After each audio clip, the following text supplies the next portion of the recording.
So without further ado, let's get started.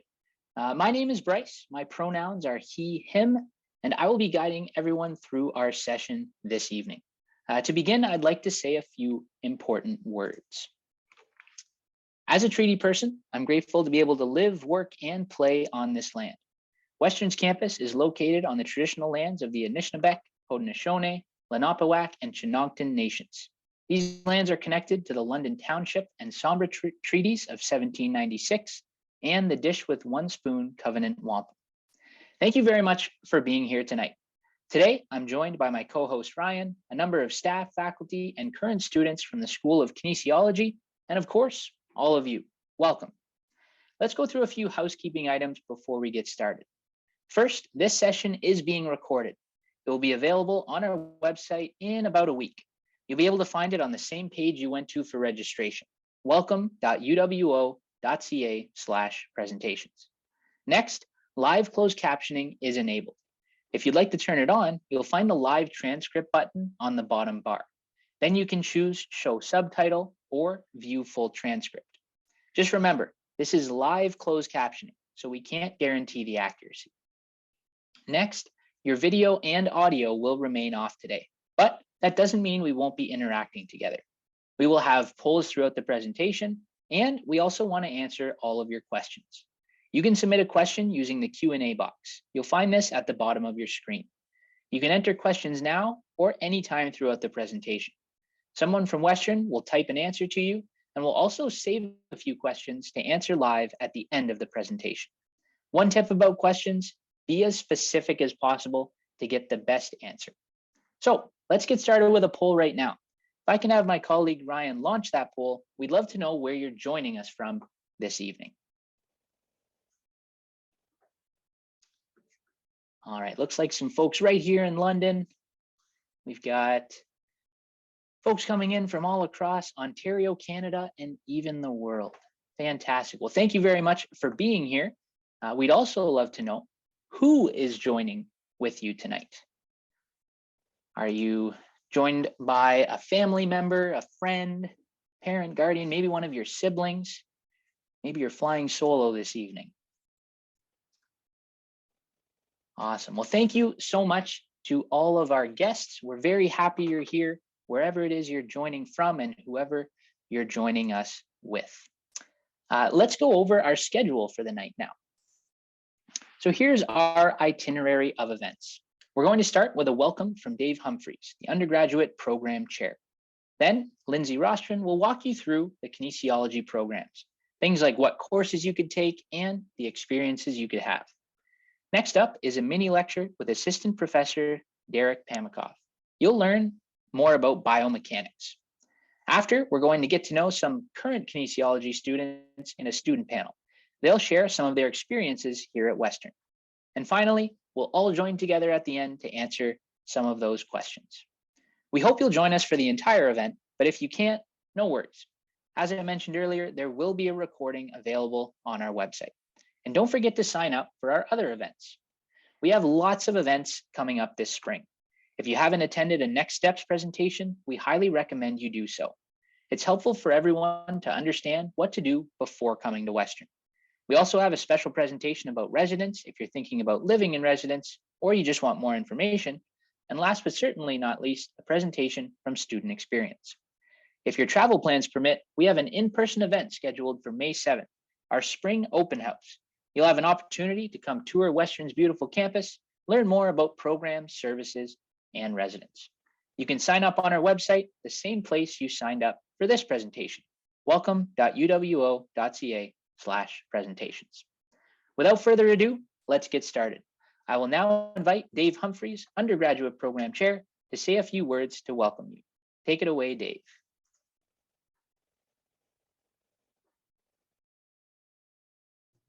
Thanks, Bryce. I wanted to just start by officially welcoming everyone to the School of Kinesiology Faculty Night.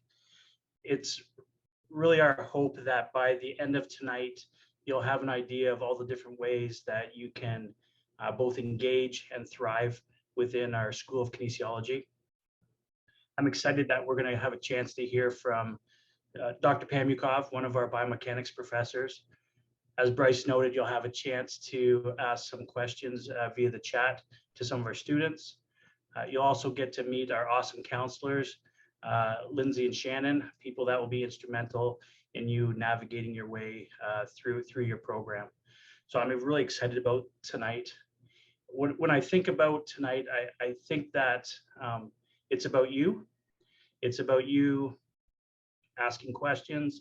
It's about you finding out information and just trying to decide if this is the right fit for you. We want obviously everybody in our school to be comfortable and, as I said, feel engaged and thriving.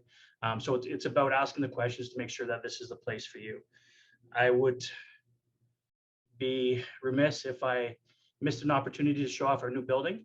So actually, I'm going to share my screen now for a little bit and just give you an idea of the new Thames Hall, so you can get an idea of where you might be spending a lot of your time. So hopefully everybody can see this. I took this picture about 10 minutes ago, actually. So this is the new Thames Hall. We just had it renovated. We just moved in. These are students that are studying right now for finals. You'll see on the left here that it says connected. And that's what we want this building to be. We want this to be a place for you to connect with other kin students. We want you to make connections that are gonna last a lifetime. So when you do finally get to be here, hopefully on May 7th, you'll have a chance to walk through and see these areas. You also see that it says we are kin, and we like to think of kin as a family. So this is a little bit of a play on words. We are a small school in a large university and a place where professors know their students by name and know something about their students, and have conversations in the hall. And that's just nice when you can walk into a place and someone knows you and knows something about you. I just want to show off some of our other spaces real quick. Here you can see our physiology lab. Obviously in this lab, we do lots of functional testing. This one has a little bit of volume with it.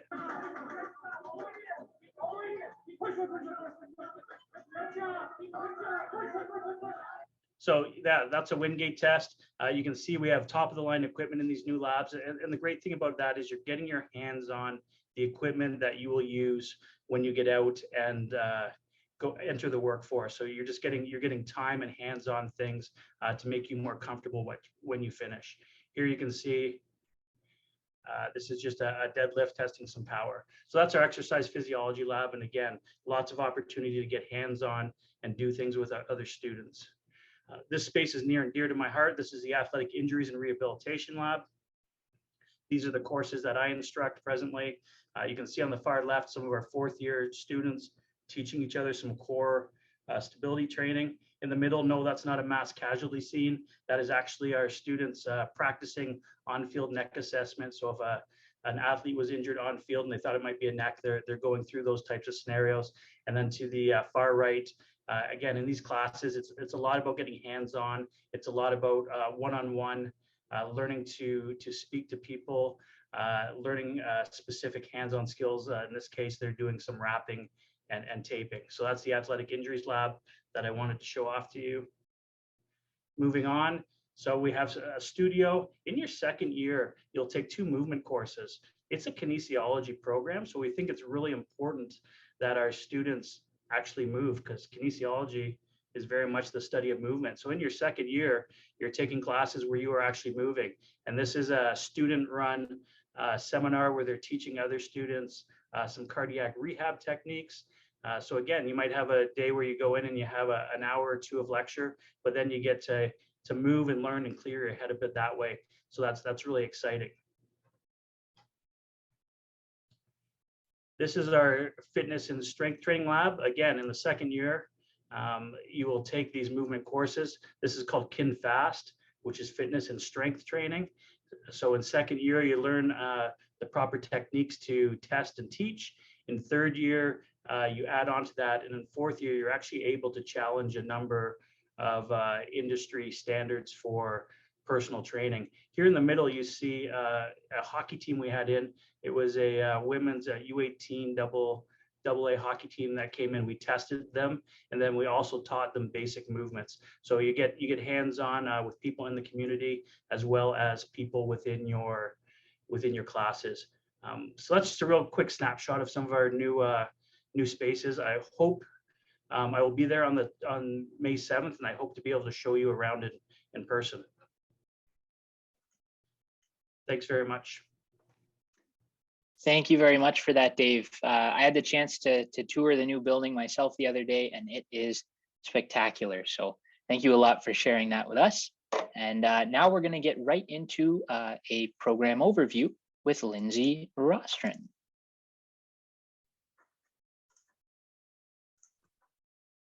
Hi, everyone. Welcome again to the faculty night for the School of Kinesiology at Western. My name is Lindsay Rostron. I am the academic counselor in the School of Kinesiology.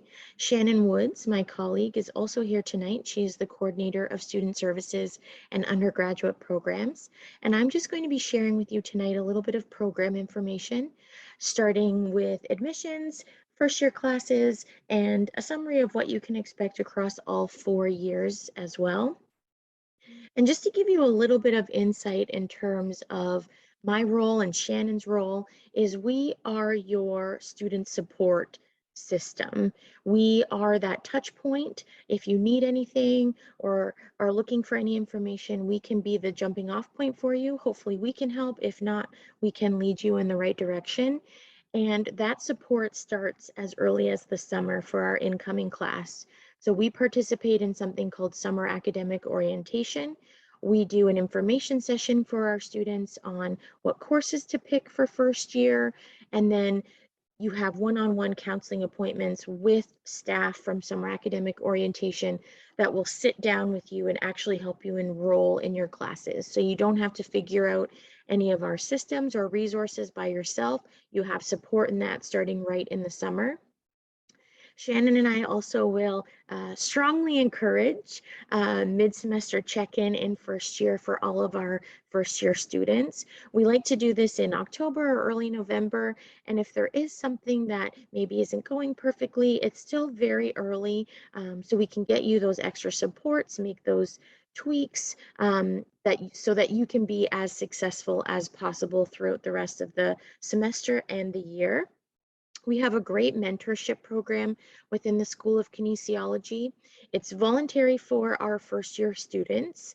It is an academic credit for our third year mentors. So you would be paired with a third year student. Some physical activity is involved, lots of community building. It's a really great resource to sort of integrate yourself into the existing kinesiology community in just another way. Career counseling and learning skills counseling. So not only do you have Shannon and I to help with some career counseling, program planning, that sort of idea, and the smaller community feel that comes from kinesiology, but being a part of Western, and Western being a larger institution, does have the benefits of having an incredible amount of resource for our students. So Shannon and I are often encouraging our students to utilize those supports, whether it's the career counseling office or learning skills counseling. So if you want to attend a workshop on how to write a multiple choice test, or you're looking for some tutoring in a specific subject area, or a learning skills counselor can sit down with you one-on-one and sort of see what you're doing and what you might do to improve that.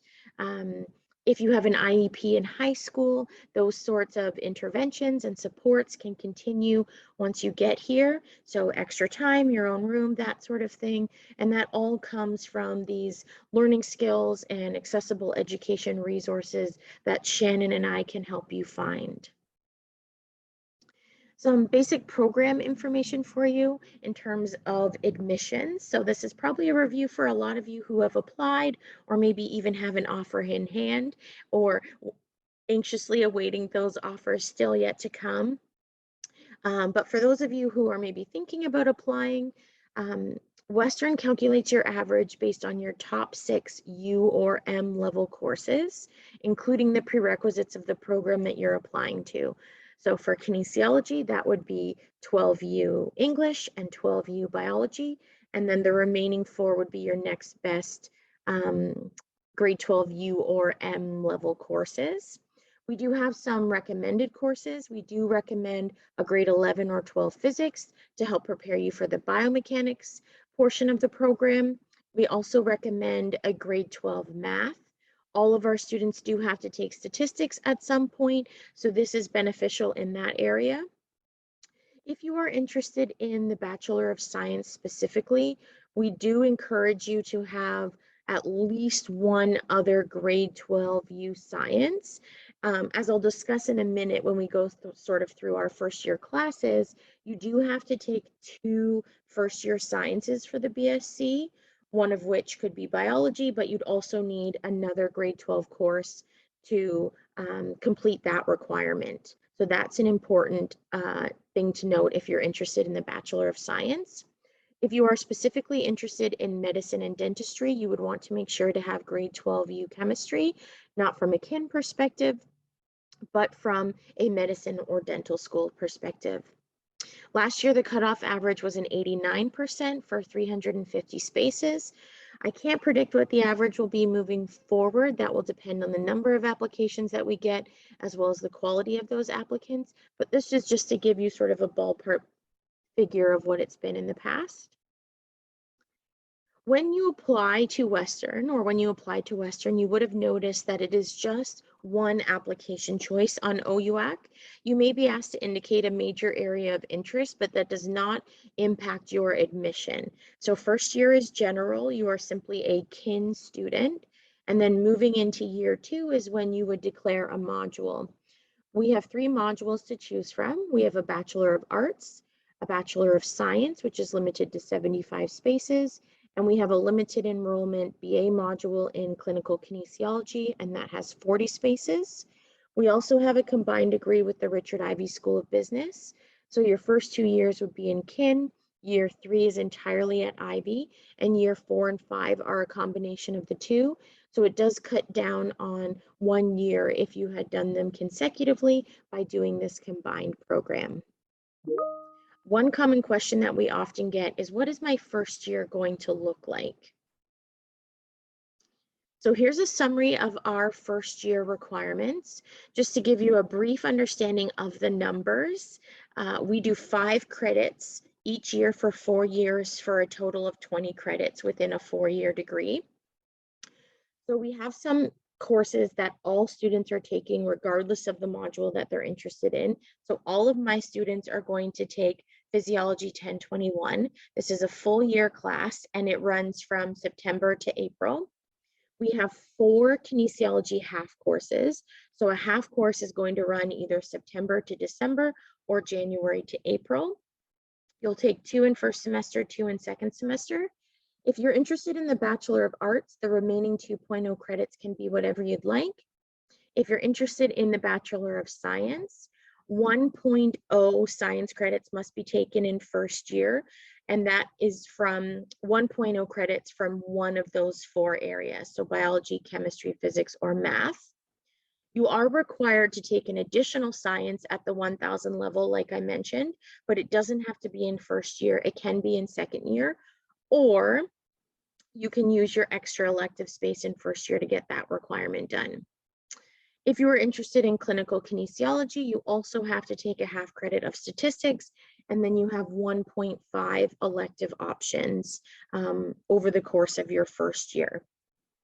Now, because first year is general, the nice thing about the way our first year is structured is that if you're not sure which one of these you would like to pursue, you can select first year courses in such a way so that when you're moving from year 1 to year 2, you could declare any of the 3 once you've had a chance to sort of explore what that means, explore our program, figure out your strengths and what you would like to pursue moving forward. So for example, you could take a full credit of biology, and then a half credit of stats with 1/2 elective. You could take a full credit of math and a full credit of elective and include stats in those math options. So there's a couple of different ways to get all of those courses in, but certainly if you're unsure, you can prepare for all 3. Now, this is something Shannon and I think is important to talk about because there is this sort of myth that one degree type is better than another or gives more access to things than other degree types, and it's just simply not the case. So professional programs like medicine, dentistry, physical therapy, occupational therapy, they do not have a preferred degree type. They do not give priority to students with a particular degree over another degree. What they do have in common is that they are competitive in terms of grades. So we would always encourage our students to pick the module that they feel best suits their strengths and their interests, because that's when they're going to enjoy the content the most and get the best grades, which is in fact going to be what opens a lot of doors for them, is getting those strong grades. Now, there are a few exceptions to this. Optometry, as well as some Masters of Science programs on campus, for example, clinical anatomy, or a handful of athletic therapy programs in the country require a BSc. So it is important that you're doing your research to see what degree type best suits you, and if you're interested in a very specific program, what they require. Progression requirements, again, moving from year 1 to year 2, we do look for a first year average of 70% with no grade less than 60. Now, if you are interested in the BA, if you meet those requirements, you are guaranteed progression into that module. We have space for everyone. So we don't admit more people than we have space for. So if everyone in the program meets those minimum requirements of a 70% average with no grade less than 60, we have a space for you. Now, both the Bachelor of Science and Clinical Kin are limited enrollment, 75 spaces and 40 spaces. So last year, the cutoff average for the BSc was a 78.5, and the cutoff average for clinical kinesiology was a 75%. Now, again, those averages can fluctuate from year to year depending on the number of people that are interested, as well as their grades. So it can vary, but this is just to give you an idea of what it was last year. So we've chatted a little bit about our first year courses. Second year, the curriculum is very similar across the board. So this is our year to build a foundation. All of my students are taking anatomy, biomechanics, exercise physiology, their movement module credits, which is our opportunity to allow students to connect with their learning in their theory-based courses in a more practical, hands-on way. So that's a really cool experience in year 2, and maybe a kin elective or two, but that core foundation in year 2 is consistent across all of our modules. Now, progressing into year 3 and 4 is really where the students have more time to personalize their degree and select courses with a more specific focus or interest, or take a breadth of things depending on what you would like to take. So this particular student, as an example, has taken athletic injuries. They've taken some psychology courses with exercise psych and behavior change. They're looking at sport and the law. They've also taken a practicum course, which I'll chat a little bit more about in a few minutes. So they've really been able to personalize their senior years to suit their interests and their strengths.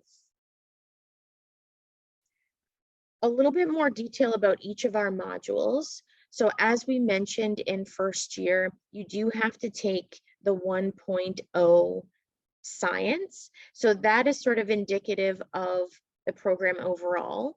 The Bachelor of Science in and of itself is more structured in nature than the BA in a variety of ways. First year, you notice that extra science requirement, whereas the BA students had a bit more flexibility in the 2.0 electives. Senior students, science students rather, also have to take 4.0 external sciences, of which that additional 1.0 at the 1000 level can be in year 1 or can be in year 2. And then they have to take 3.0 senior sciences across years 2 through 4, or senior kin sciences can be in the mix there as well. So a bit more prescribed within their kin classes, within their science classes.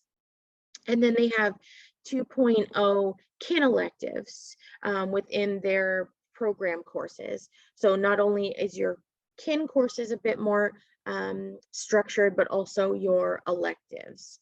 Whereas in the BA, you have 5.0 external electives. So that's where my BSc students would have to take 3 sciences. My BA students can take 5.0 credits of whatever their interests are. My BSc students, you saw, had 2.0 kin electives. My BA students have 4.5 kin electives. So a bit more choice in the matter in the BA versus the BSc. Now, clinical kin, this specialized module, your kinesiology courses are quite prescribed for you. They are very focused, but students are very interested in taking those classes. So they're often fine with being bossed around a little bit. They do have 4.0 electives across years 2 through 4 that are of their choosing. So that would be outside of kinesiology. And the most unique thing with clinical kinesiology is a 8-month practicum in year 4. So that would run from September to April, and that is a guaranteed practicum for all my clinical kin students. So that's a special component to this module. Practicums for other students, certainly there are lots to apply to. We have an athletic therapy practicum, KIN 4585. This is a full year practicum. It is application based, and you work as a trainer for one of our varsity teams in 4th year. So it's a big time commitment, but it is an incredibly valuable experience for anyone sort of thinking any type of clinician-based program, maybe physical therapy or even medicine, amongst others. This is a great hands-on opportunity.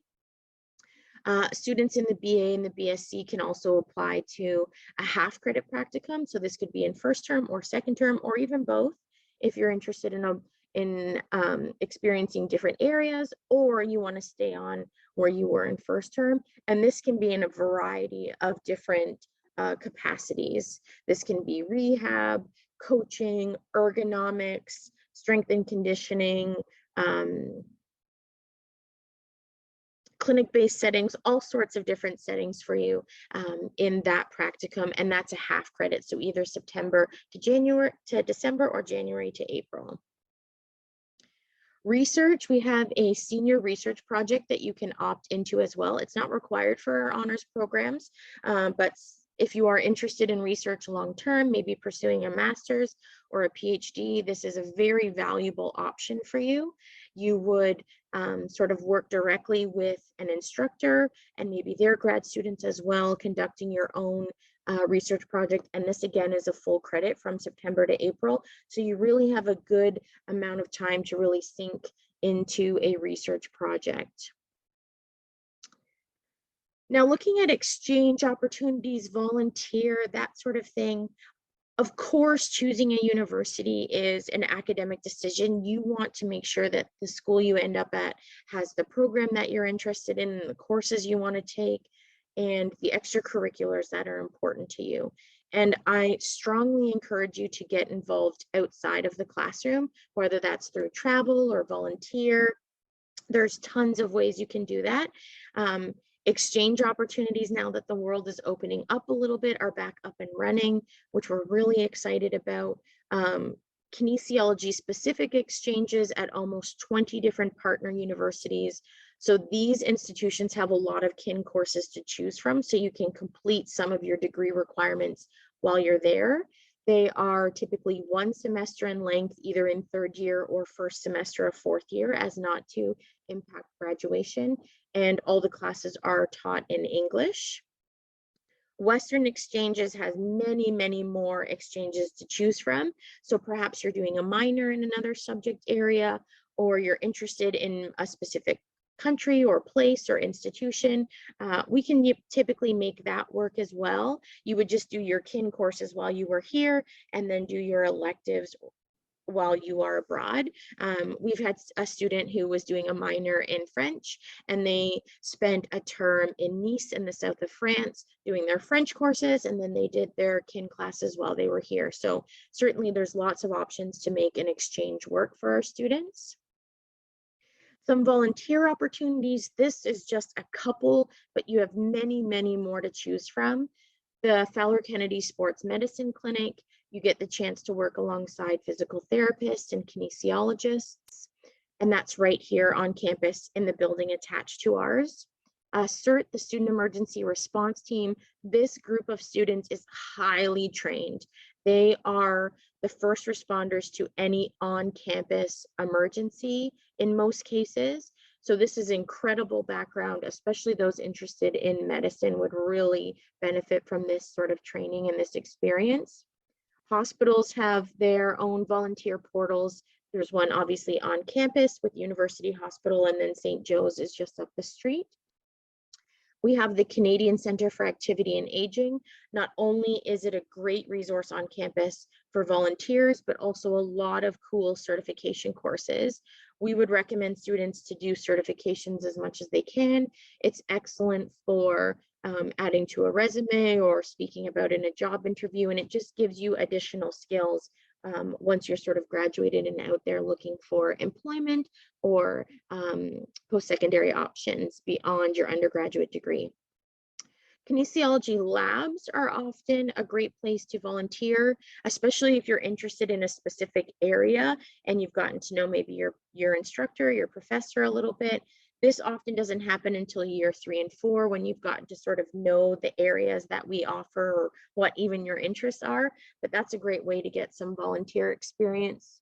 Outside of this, volunteering with student council or even looking at sports, varsity sports, intramurals, clubs. I was in the sandwich club. We got together and we ate sandwiches. So there's lots of ways to meet people and enrich your experience, not only in the classroom, but outside of the classroom here at Western. This is a very common question, not only from students, but also from parents. What can I do with my kin degree after I graduate? And the answer is very diverse and broad. We have students that go all sorts of places and do all sorts of really cool things. Of course, professional programs like medicine, dentistry, occupational therapy, physical therapy, pedorthics, chiro. They're also going into education at the elementary, high school, college, university, all various levels of education. They're looking at government positions in sport, recreation, health promotion. They're looking at long-term care centers, fitness and health, ergonomics, insurance, all sorts of different areas. Shannon shared the example at our open house the other week that we have a kinesiologist that develops exercise programs for potential heart transplants recipients to make sure that they're in the best health they can be to receive that organ and to go through the surgery and recover the best possible way that they can. So all sorts of diverse backgrounds and opportunities await our students. One special option is kinesiology is now a regulated health profession in Ontario. So you can write a licensing exam with the College of Kinesiologists and work as a registered kin. Now, kins are working again in a variety of different areas through fitness, return to work, ergonomics, family health practices, health promotion, rehab. Again, it's very diverse what those registered kinesiologists are doing, and it's a great option for students to have right outside of their undergraduate degree. So thank you very much for listening. I hope you got some good information from that, and we will have a chance for some more questions and answers at the end of the programming. So thank you so much.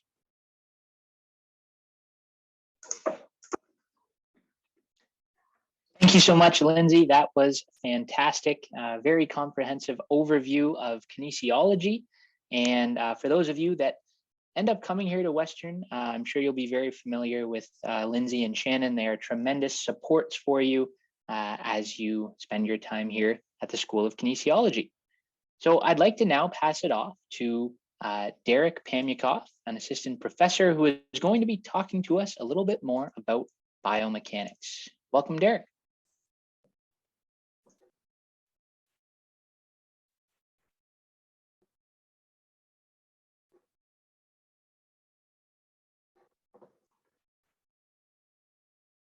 All right. Thank you, Bryce, and welcome to all of you. Thank you very much for joining us tonight. I'm excited to be able to talk to you about Western kinesiology, and we really value your time here. So firstly, I just want to briefly introduce myself and describe my pathway and interest within kinesiology. I'm originally from the Hamilton area, and I went to McMaster University from 2005 to 2009 in the honors kinesiology program. And like a lot of you, I did so because there were a variety of kinesiology related careers that I was interested in, like physical therapy, being a physical education teacher, sports medicine, and ergonomics. And when I graduated, I really couldn't decide what I was most interested in. So I ended up going on for more schooling, and I actually moved to North Carolina to the United States to pursue a master's degree in exercise science. And I worked clinically in cardiac rehabilitation. And this is where I got my first taste in research and studying older adults in gerokinesiology, where I worked on exercise programming to improve fall recovery and balance within older adults.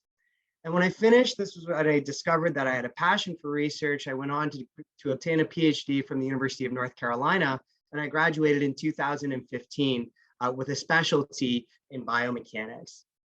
And my first faculty position was also in the United States at California State University, Fullerton.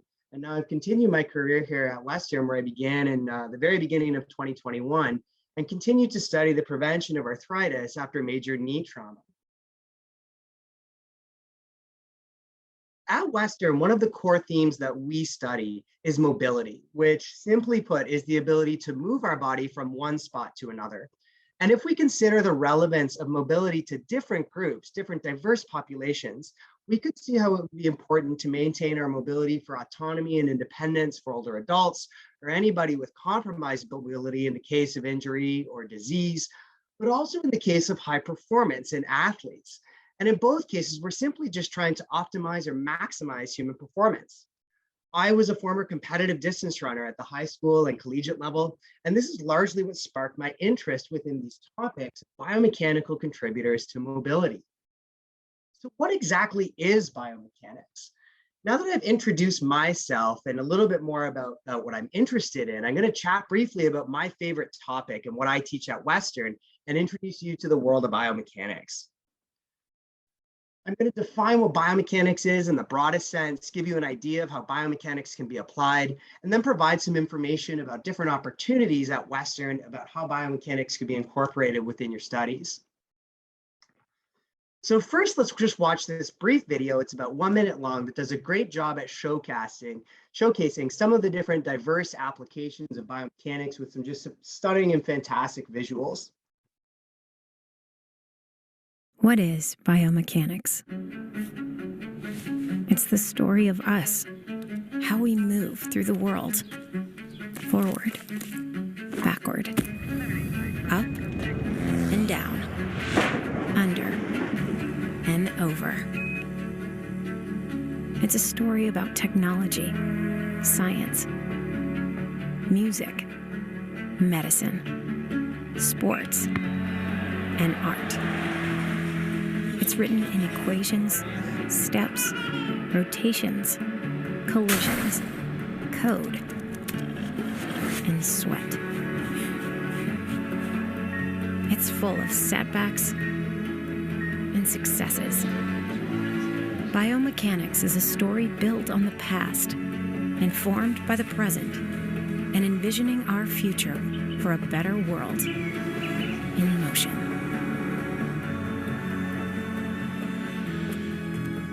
We tell this story so that no matter how we move, we're always moving forward.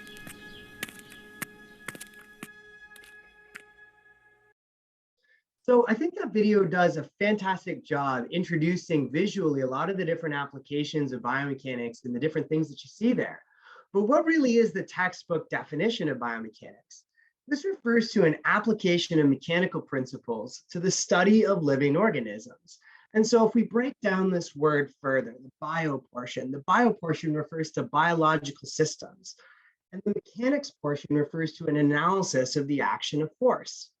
And so really then biomechanics describes the intersection of biology and physics, and within kinesiology, an application to understanding human movements. And the video gave us lots of examples of different applications, but different things that I picked up on.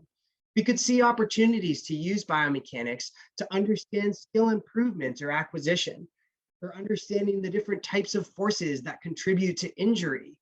We can also use biomechanics to design tools for protection of our body and in developing rehabilitative programs for different injuries or diseases.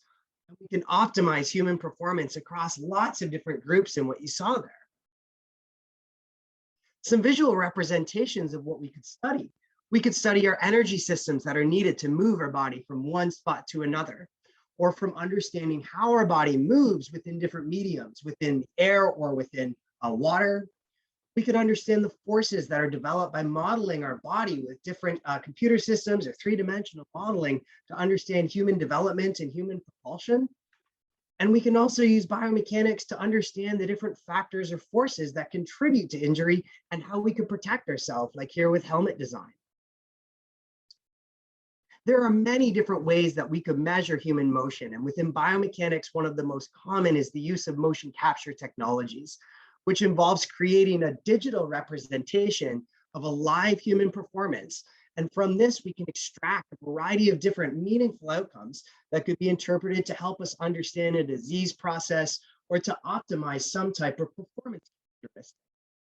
And so we can really study any human movement that we want, something like walking or running, or here a basketball dribble, or we could consider the development of our ability to walk as infants or in children. What's really interesting is the first biomechanical analyses rooted in history, as the first video I showed you mentioned, is that the first analyses weren't meant for humans, they were actually meant for horse trotting.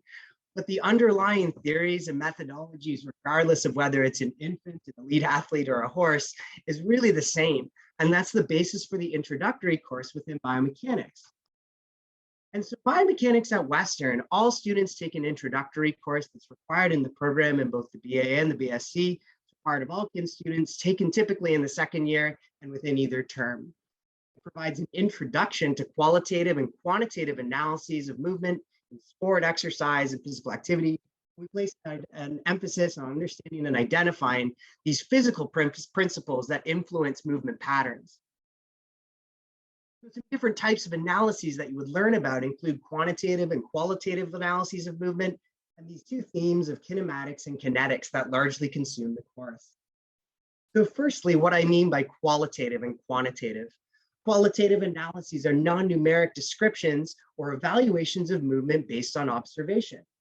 And quantitative analyses are numeric descriptions of those same movements, often that come from recorded data from a live performance.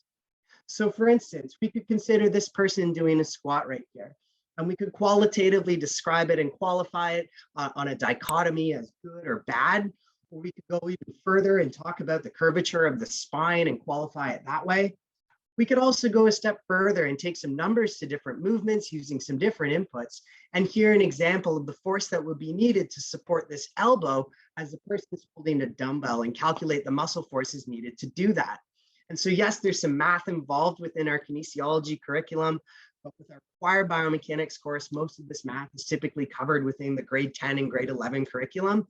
But I do recommend upper year math or more math courses for some of the upper year courses that we offer in biomechanics. Our goal in either case is to learn and teach you how to solve problems within systematic ways.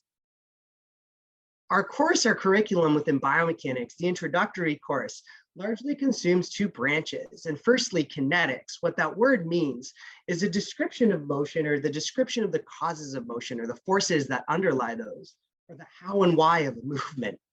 Comparatively, kinematics describes movements with respect to time and space, or just a description or appearance of a motion, or the what, the where, and the when. So if we look at some images here, we could think of a cause here of a muscle producing a joint rotation at the elbow, of trying to flex a joint. And those corresponding muscle movements produce lots of different overground movements here, like vertical jumping. And we can measure the what, the where, and the when of it, like how high or how long it took.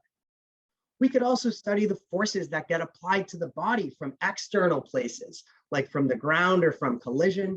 And we could understand how those forces can put us in compromised positions that could be potentially injurious, like here when you see a person where their knee is caving inward.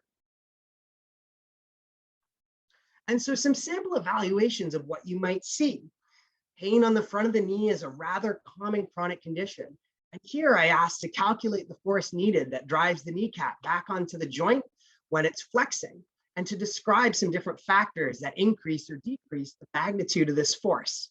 And so this application that we have here, by understanding anatomy and biomechanics of the joint, we can design better and more effective intervention strategies that limit knee pain during exercise or rehabilitation, while still eliciting the same benefits across diverse populations.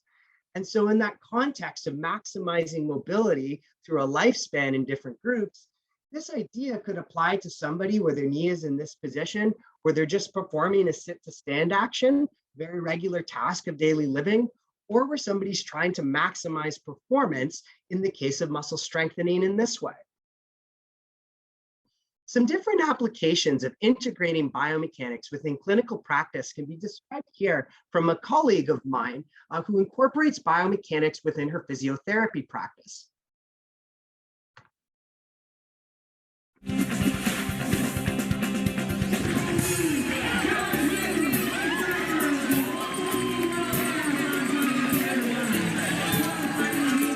Running may not be our national pastime, but it's certainly one of the most popular sports around, whether it's competitive or just for exercise. I believe that running is probably the most natural exercise that we have, aerobic exercise. I mean, I think they're great other sports, soccer and basketball, but I think that those are sports we made up.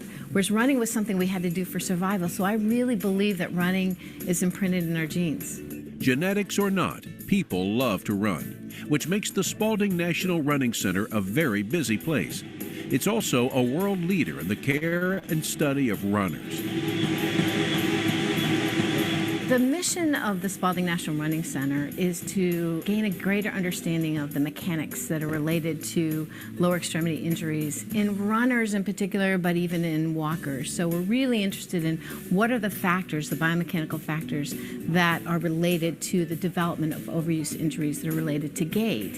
And then the other part of that is understanding how we can develop better interventions to address these particular issues.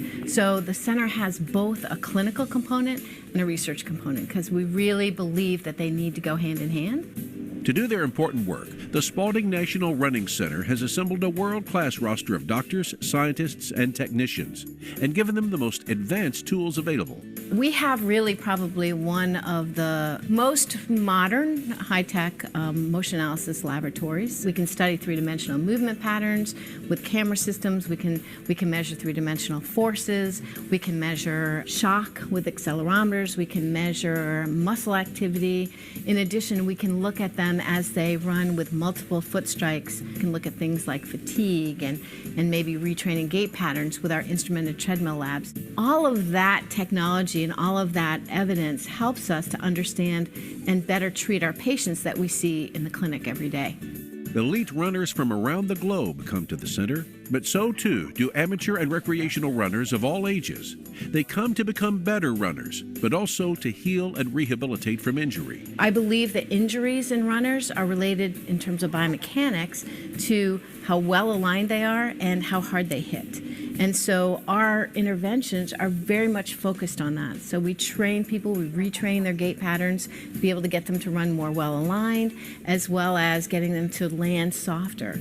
We have seen that people have done really well. People who have been through 3 or 4 courses of physical therapy and seen a chiropractor, a podiatrist, an athletic trainer, a physical therapist, we're often the place that they come after they've seen a wide range of clinicians. And I think it's because what we're doing here is we're addressing the underlying problem. The center is able to get to those underlying problems because they are doing both research and clinical care, giving their patients the best of both worlds. We provide something that may be a little bit different than maybe some other facilities because our clinical approach is based on our research, and we believe that we are able to then get at the problem a little bit better and be able to treat it with more evidence-based approach.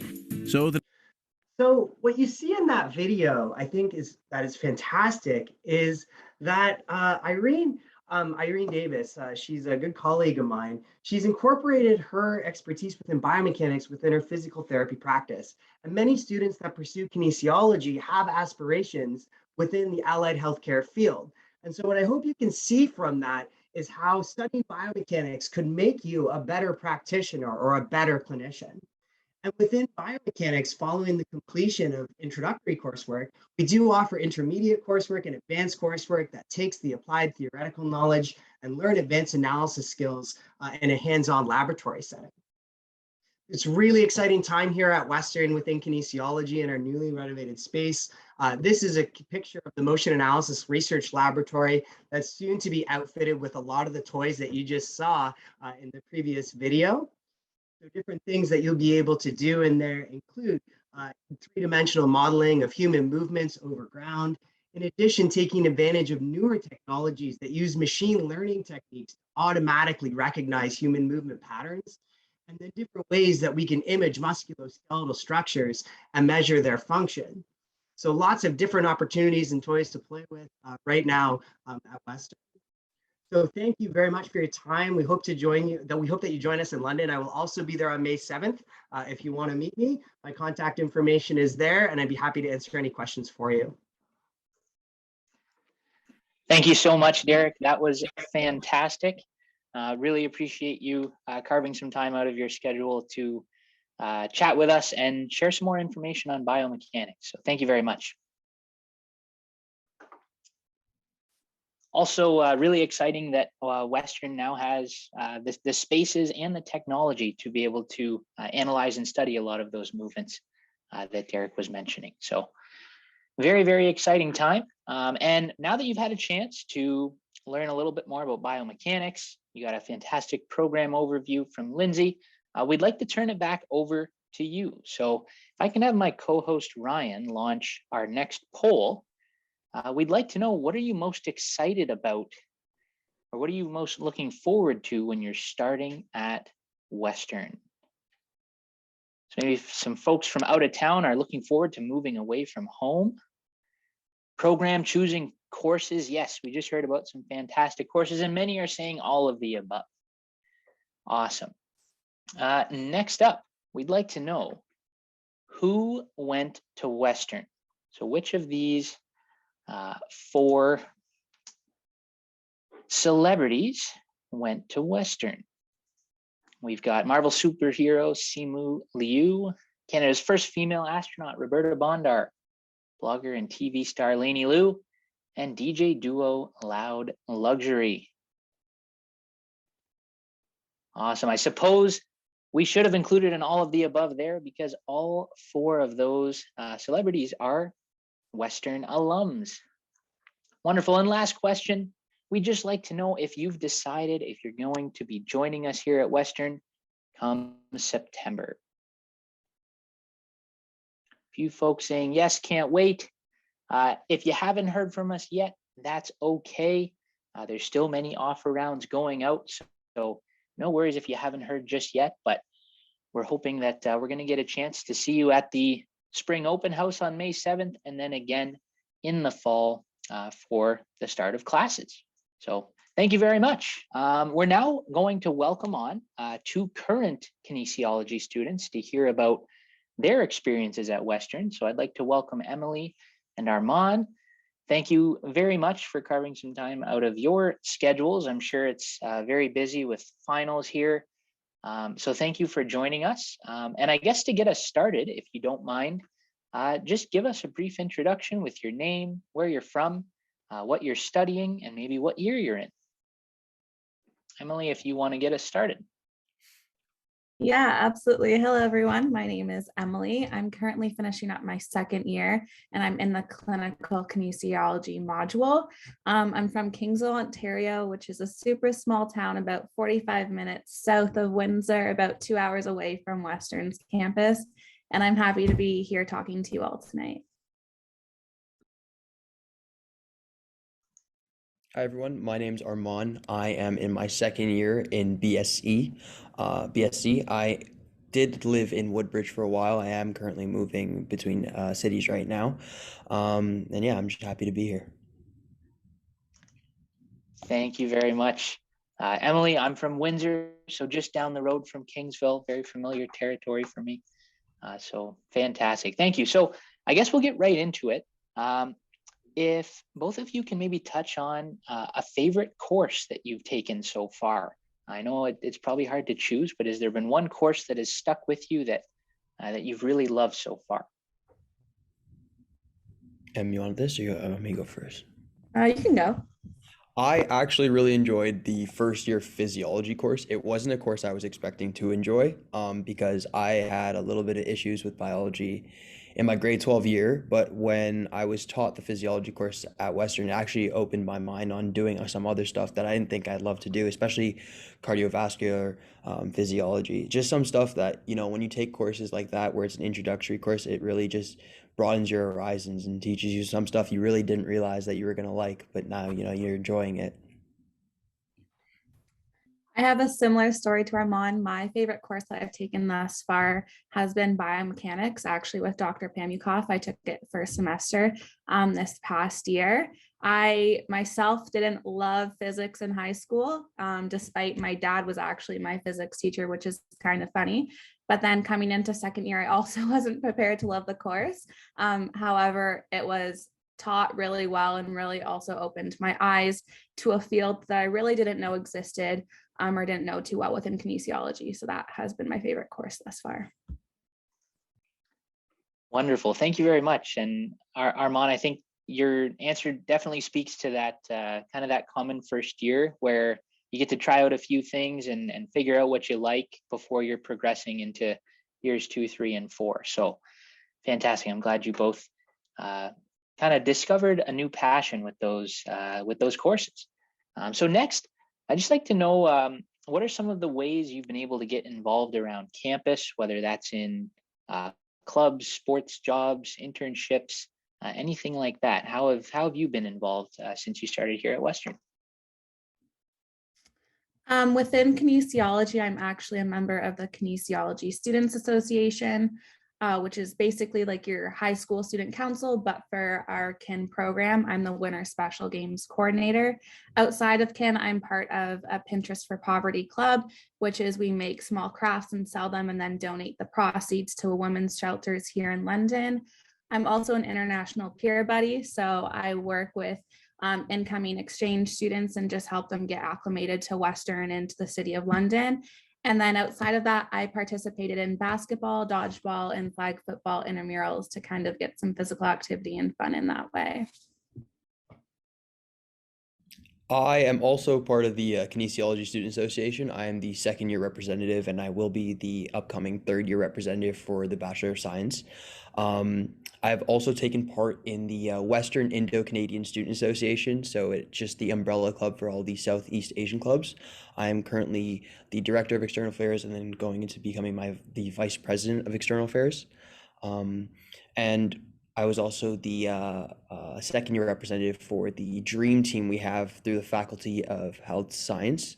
And that club takes part in partaking with the Make-A-Wish Foundation in London here, and we help raise fundraisers and raise awareness on just the issues that people have with Make-A-Wish and how we can help make a difference. Wow, it sounds like you are both very, very busy doing a lot of amazing things. So thank you for sharing that. And I guess kind of a follow-up to that question would be, do you have any advice for juggling kind of these extracurriculars and things you're involved in with your coursework? Any advice that you'd like to share with maybe our incoming Western Mustangs? I think when you're choosing your clubs that you want to take part of, and being on these executive positions and everything, the first thing that came to mind and why I chose all these clubs is because I was passionate about what I was doing. I really enjoyed what I was doing. Being part of the Southeast Asian Club, I feel like I connect with everyone there, and that I found one of my homes. I met a lot of people there that I wouldn't have met because I wasn't on that club. So when you're really balancing your time, I think Western actually provided a lot of opportunity to find different clubs and different passions that you can take part of, that it just doesn't feel like it's hard to make time for this stuff when you're integrating it into your schedule because you want to do it. You'll always make time for stuff that you want to do, and I've really enjoyed doing this kind of stuff.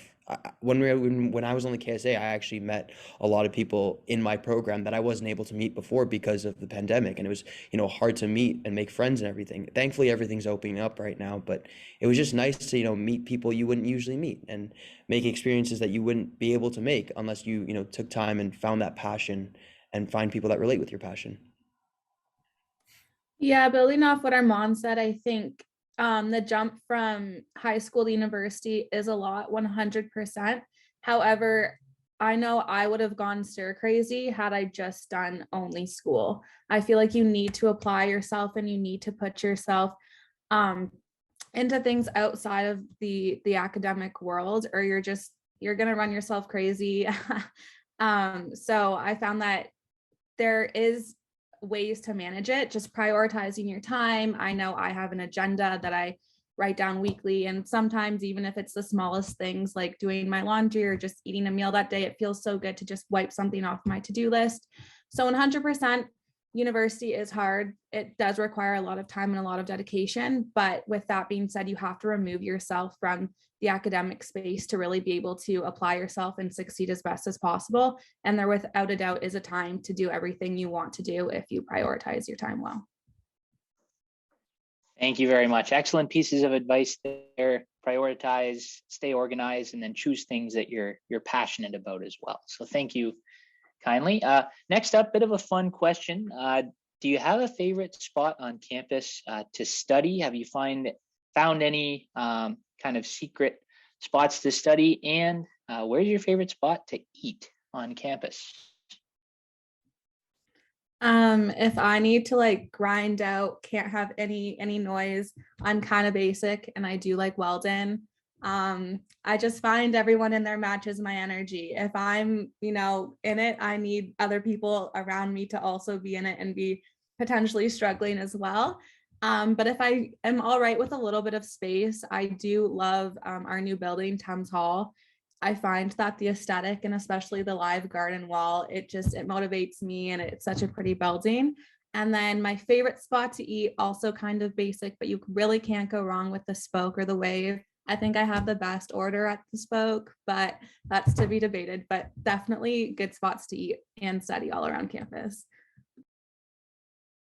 I got to copy Emily on this one. I'm not going to lie to you. I'm actually in Thames right now. KSA has their own office, so I study here a lot. It's just my own office. I got my own whiteboard, as you can see, that everyone uses. It's just nice to have, your own personal space. But if I want to go to Weldon with my friends, I will do it, and I will stay there for 5 hours, 6 hours studying for biomechanics, which I've been doing right now because I have an exam tomorrow. I am very stressed, but I hope I do well. And then eating wise, thanks, Dr. Pavikoff. Eating wise, I think I've actually been eating in Thames a lot now. As Emily said, it's beautiful, which was surprising because last year wasn't a great building that we had in Kin, but I'm so happy that we have Thames now. It's just a nice spot to stay in and, eat and enjoy. Thank you very much. Yes, the Spoken Wave, definitely popular. And Armand, good luck on that exam tomorrow. Thank you for carving some time out, and I'm sure you'll do very well. Last two questions. So this one is, why did you choose Western? So I'm sure maybe you were juggling a couple different schools when you were making your decision, but what made you choose Western? For me, it actually came down right to the wire.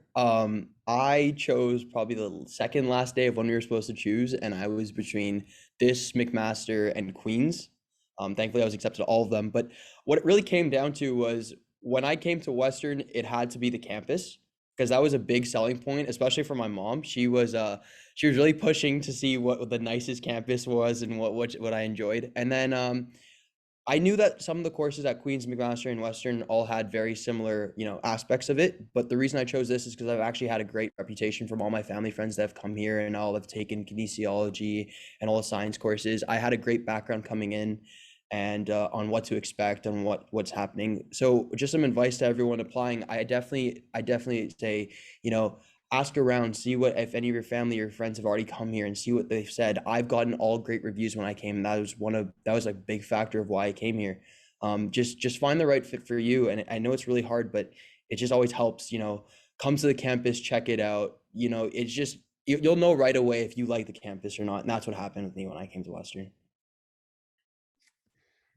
For me, the biggest selling point coming from a small town in a super small school, I kind of wanted the same in a university. And it sounds odd because Western has such a large campus, but kind of what Dave touched on at the very beginning of the presentation, the KIN program within Western feels super small, and there really is a family element to it. And I'm not just saying that, not just trying to hype it up, like I genuinely do mean that. So despite being on a large campus, it feels smaller being a part of KIN. You see familiar faces. I mean, even throughout having like the pandemic and all of our courses being online first year and only 1 year of in-person learning experience, I still feel like I know everyone in KIN and know all of my colleagues, my peers, my profs. So that was a huge selling point for me. And then secondly, aside from the campus, because I totally agree with Armand, you need to come visit campus to see if it's the best fit.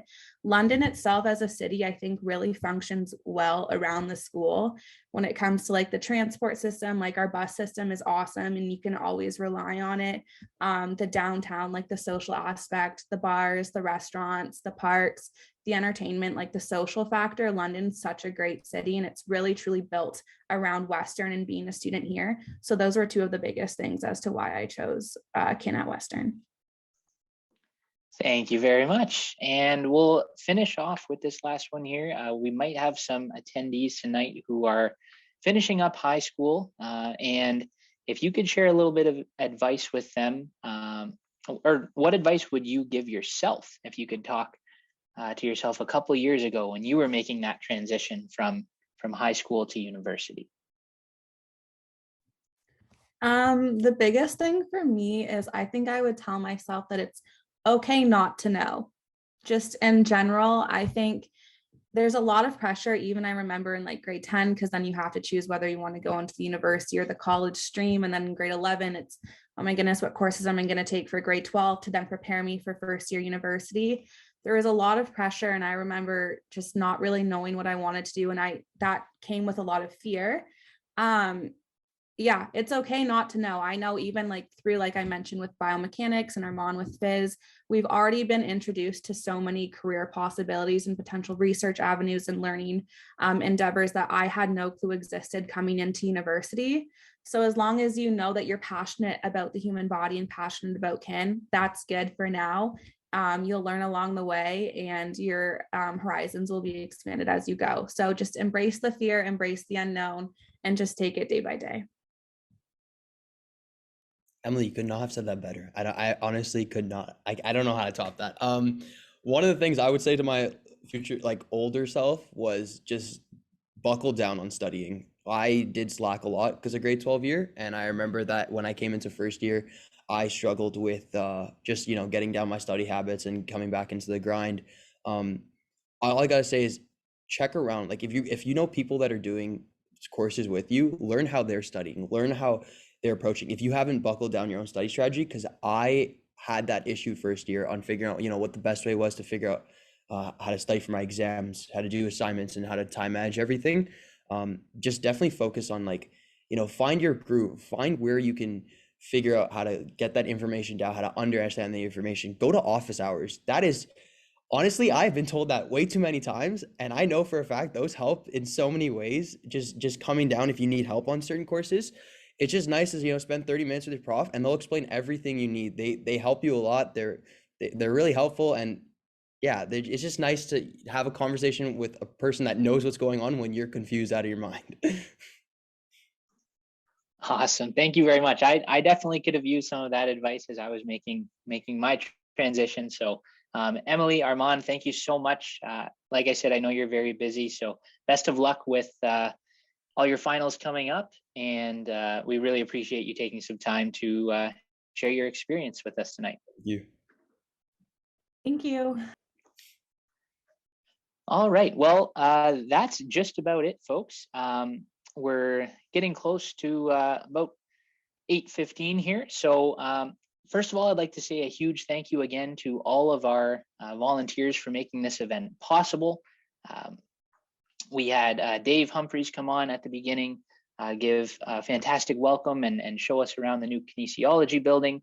Lindsay Rostron and Shannon Woods provided that excellent program overview. We had Derek Pamukov show a little bit more about biomechanics, and then Emily and Armand were our student panelists for the night. So thank you so much for being here. And of course, thank you very much to all of our attendees. We appreciate all the questions that you've been asking. We hope you got all the information that you needed out of this evening. But if something comes to mind later on, there's a number of ways for you to connect with us. If you head to welcome.uwo.ca, there's a bunch of different avenues that you can use there to get in touch with us and answer any further questions. So if you do have to head out, we thank you very much for coming, but we are going to answer a few questions live. So if some of our volunteers would like to come on video to answer these questions, you're more than welcome to. But one question that I've seen come up quite a bit is, and I know Lindsay touched on this in her presentation, but just what are some of the ways or what are some of the places students can do their practicums in when they get to that point in their journey? I'll answer that one. So we actually have an experiential learning coordinator in the Faculty of Health Sciences whose full-time role is to find practicums for kinesiology and health studies students. So there's really a variety of practicums. So obviously athletic injuries, Father Kennedy Sports Medicine Clinic, Canadian Center for Activity and Aging, Boys and Girls Club, practitioners within the community, whether it's physical therapy, chiropractic, occupational therapy. So the experiential learning coordinator does work with students. So if a student does have a unique set of interest in terms of practicum experience, it's something that they can approach her with prior to applying, and she will do her best to match the students with something that meets their needs. But there is quite an extensive list, and it is growing every semester as more and more practicums are put into place. Wonderful. Thank you very much, Shannon. One other question would be, can we kind of revisit the difference between the Bachelor of Arts, the Bachelor of Science, and then clinical kinesiology? Maybe for someone that's not sure exactly where their interests might lie, maybe just a brief overview of the difference between those three streams.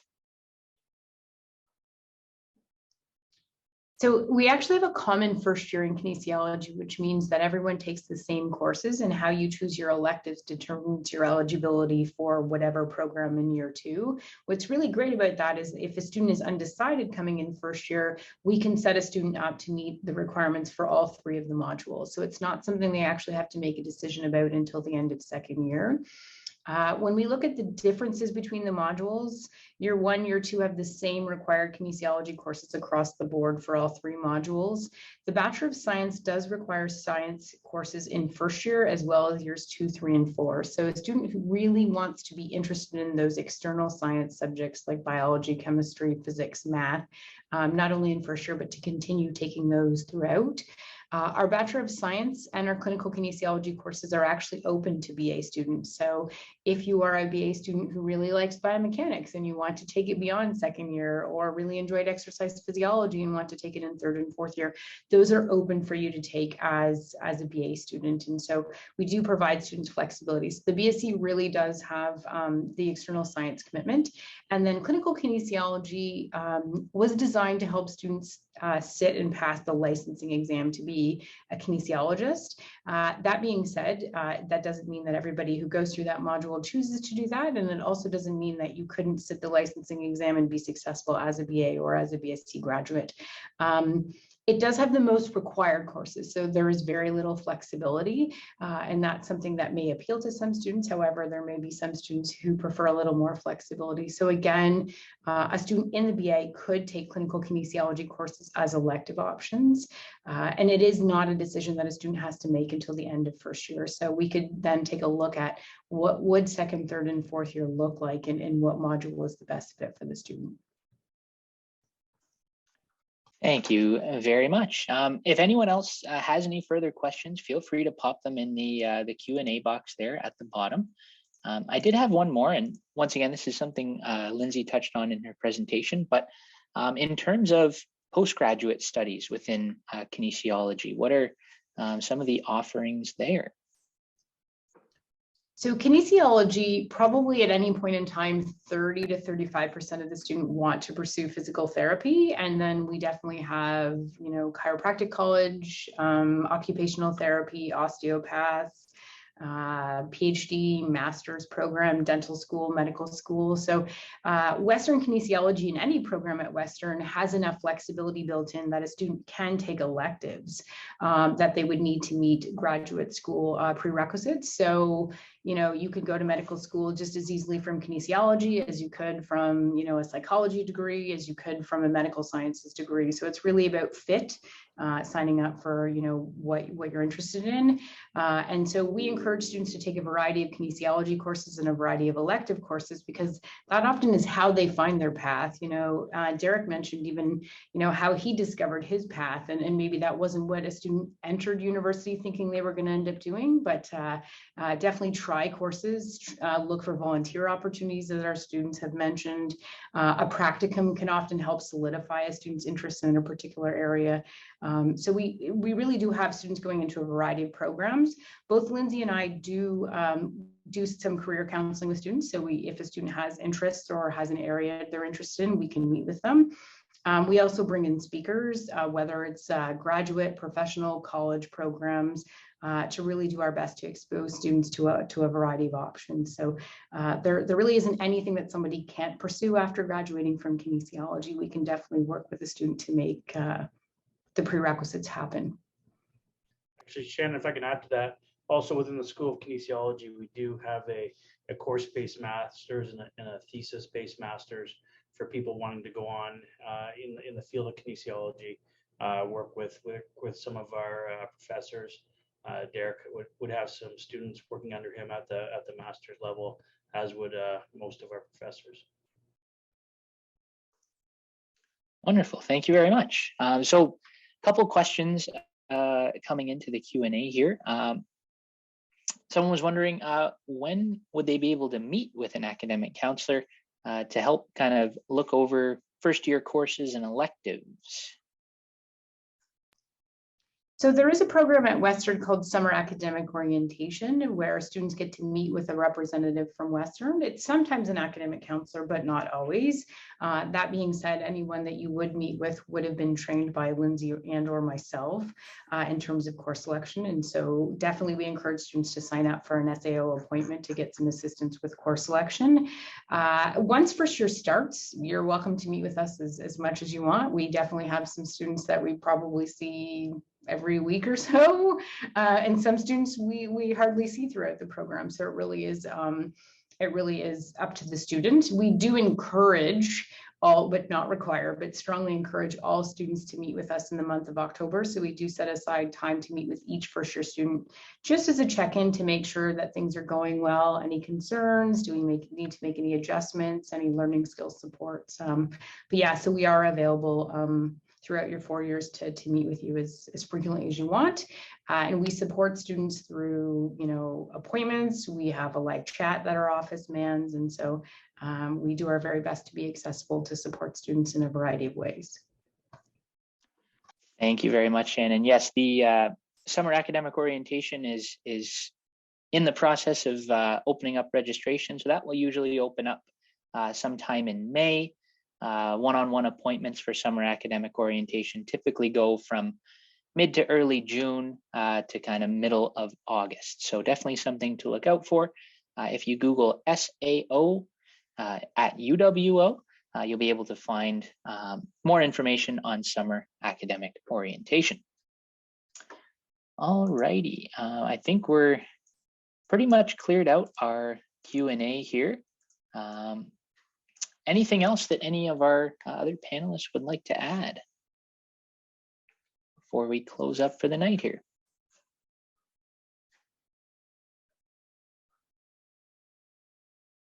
All righty. Shannon, it looks like you're typing away there and helping out our last question there. So with that, I think we'll, sorry, we got one more question in here. Regarding tuition, yes. So you'll be notified when tuition payments are due.